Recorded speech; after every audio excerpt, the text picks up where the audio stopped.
An absurd drama is unfolding in America in 2025. This world's richest nation that talks about AI and space travel has hundreds of thousands of citizens sleeping in their cars every night. Not because they love van life, but because they have nowhere else to go. Federal reports show homelessness surged 18% in a single year, and the growth comes mainly from people who still have jobs, still pay taxes, they just now live in their Ford. When rents skyrocket, wages stagnate, and court rulings allow cities to evict rough sleepers, people start drifting to parking lots, hiding between taillights. The question is no longer how many people live in cars, but why a wealthy nation would let this become the new normal. 1. When rent outpaces wages. In 2025, a one-bedroom in LA runs nearly $2,800 a month. In New York, over $4,000, equivalent to a monthly payment on a used Ford. Meanwhile, national average wage growth is under 4%, while housing prices climb 5 times faster than wages. Research shows that for every $100 rent increase, the homelessness rate jumps 9%. People who once paid taxes and bought homes now sleep off their sleep debt in their own cars. The car, once a symbol of American freedom, has become a temporary home for millions.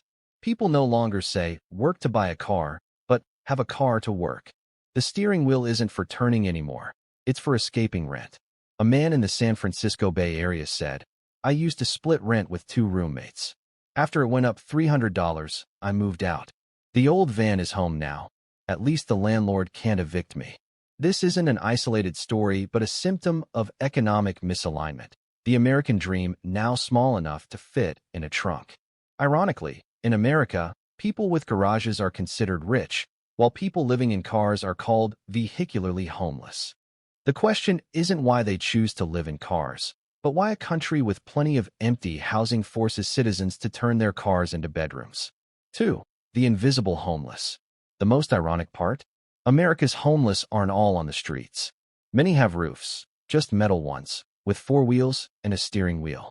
According to reports, over 256,000 Americans sleep in unstable environments, cars, warehouses, or roadsides. This number is growing as fast as Starbucks price hikes. LA surveys show vehicle dwellers make up the largest proportion of unsheltered homeless, even surpassing tent residents. Why choose cars over shelters? Simple. Shelters are crowded, noisy, lack privacy, and sometimes unsafe.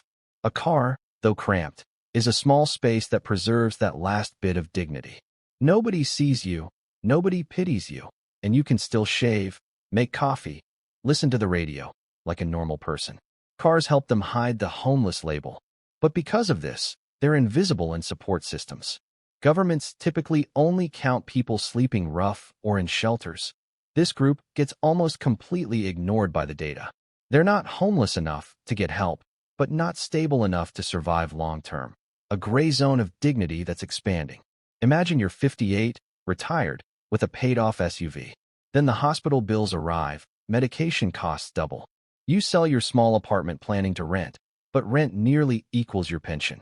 So you park behind the city library, brush your teeth with bottled water every morning, adjust the rearview mirror as your mirror. By day, nobody knows you're homeless. At night, only rain on the roof reminds you this is no longer temporary. A Seattle couple said, we sold our house, rented a garage, sleep in the SUV. At least we're still together, have a door and a roof. Garages have become anonymous bedrooms hidden in bustling city centers. Society calls them unsheltered, but actually they've found the only shelter that doesn't require permission, the car, both legal and viewed as a nuisance. As these microhomes multiply in supermarket parking lots, parks, or highway shoulders, we're no longer talking about individual problems, but witnessing an American class disappear from city maps, living in the shadows right beside us. Are they escaping poverty or escaping society's gaze? 3. The vehicle-dwelling wave under policy displacement. Ever heard clean up the streets? Sounds decent, but in 2025 America, that phrase means make people disappear from view. In June 2024, the Supreme Court ruled cities can fine rough sleepers. Camps got cleared, parks restored. Media called it a victory for urban order. Really?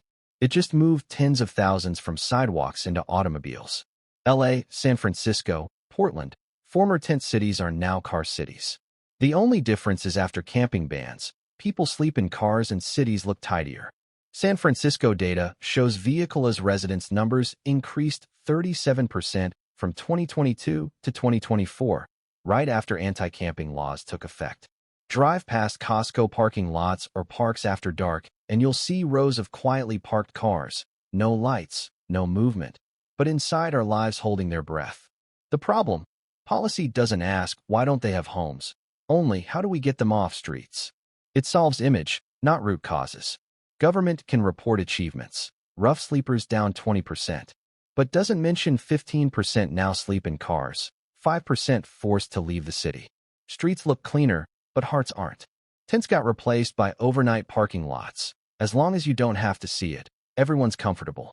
A 63-year-old woman in San Diego said, "Police knocked on my tent saying I can't sleep here anymore.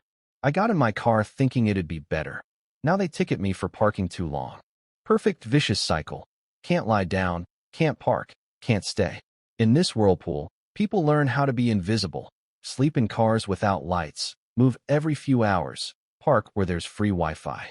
These are new survival skills. Google Maps and Walmart become tools for preserving dignity.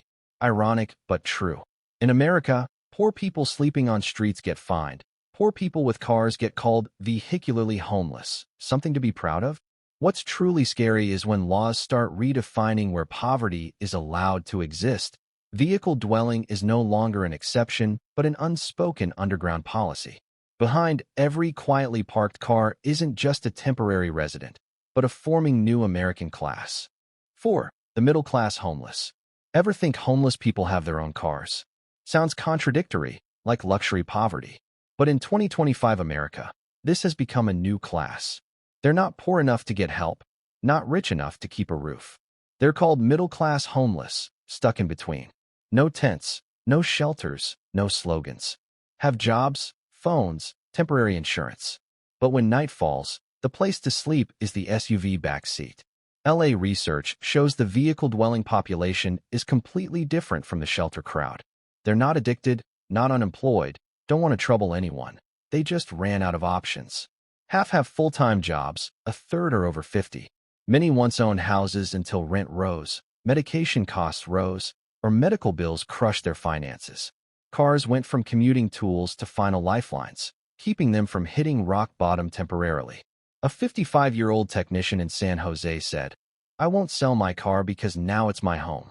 Every night he parks in an industrial area, washes his face at gas stations in the morning, drinks dollar coffee at 7-Eleven, then goes to construction sites for temp work.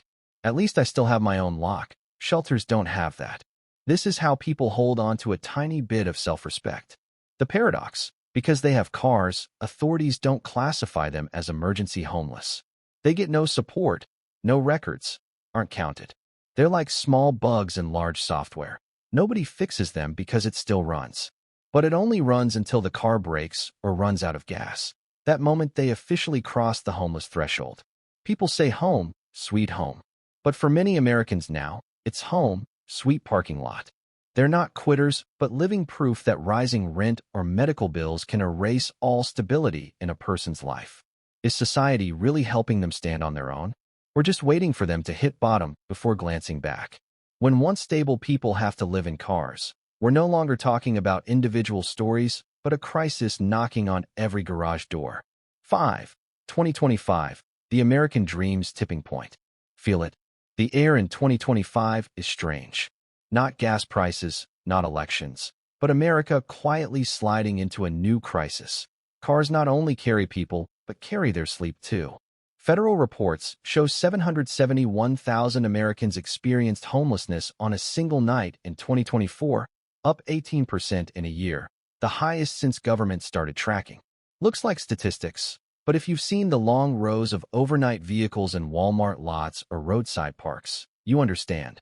Those aren't tourists. Those are American people temporarily living in cars because they have nowhere else to go. Why 2025? Because all factors converged.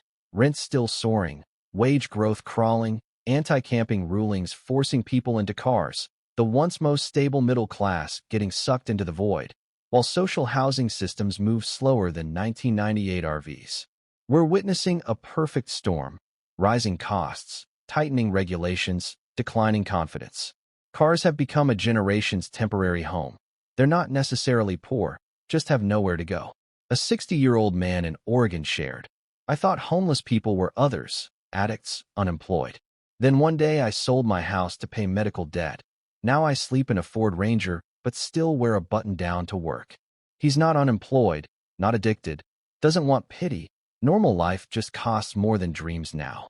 One night parked under a gas station's yellow light, listening to radio talk about strong economic growth, he smiled bitterly. Maybe the economy's strong, just not for me. What's scary isn't the 771,000 number, but its normalization. When media calls it a trend, government says at least they're not on streets, communities start accepting vehicle dwelling. The American dream officially slopes downward. A sarcastic online comment nails it. Land of the free, more like land of mobile homes with wheels. This is no longer isolated incidents, but seems to be a systemic tipping point. Stability has become privilege. Cars are the final lifeline. A nation once proud that everyone gets a chance to start over now forces hundreds of thousands to restart from their trunks. What's the future?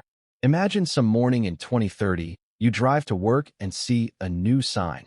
Residential parking zone. Vehicle dwelling families only. Sounds crazy, but if we continue like now, it's not if, but when. By then America might have mobile home communities where people park to live, pay site taxes, have mailing addresses. Sounds modern, right? But it's really how we normalize crisis. Because when cars become homes, everything you took for granted, address, insurance, healthcare, work, becomes distant. Can't find stable work without a fixed address. Can't register for healthcare without home insurance. Can't park long-term without legal residence. Lose your roof when the car breaks. An elderly woman at Berkeley's safe parking program said, "I have a legal parking permit, but when storms come they still say I must leave. I watched rain hit the windshield and realized even with home here, there's no real shelter." Ironically, we call it flexible benefits. Sounds like a tech startup, but it's really adaptation to system failure. If trends spread, we might see RV communities sprouting around major cities, residential areas with wheels, with their own networks, lifestyles, and cultures. A parallel society existing within modern America, but outside government radar. Someday grandchildren will ask, "Why did you choose to live in cars?" The answer: it wasn't a choice, kid, we got chosen. Ironic, but true. As real estate prices soar, homes on wheels are reshaping America's map. When cars become homes and parking lots become residential zones, we're not just changing where we live, but how we view stability. If you can live anywhere, the question becomes, where's truly worth going back to? Conclusion: the real crisis in 2025 isn't that hundreds of thousands of Americans live in cars, but that we're starting to see it as normal. When parking lots become residential zones, when car AC sounds replace home ceiling fan sounds, we're witnessing the American dream shrink down to just fit behind the steering wheel. Maybe you've never slept in a car, but if you pay rent, buy gas, raise kids, you're in the same boat as them. The only difference is you still have house keys. They only have car keys. The real question: if everything continues like now, will future America be a nation of homes or a nation of self-driving cars? Now I want to hear your voice. Is vehicle dwelling a free choice or a sign of social collapse? Share your thoughts in the comments. If this video made you think, please like, subscribe, and turn on notifications. Every week we dissect American socioeconomic issues together with honest, independent, humanistic perspectives. Because sometimes to see America's true face, you don't need to look up at skyscrapers. Just look at those quietly parked cars at night.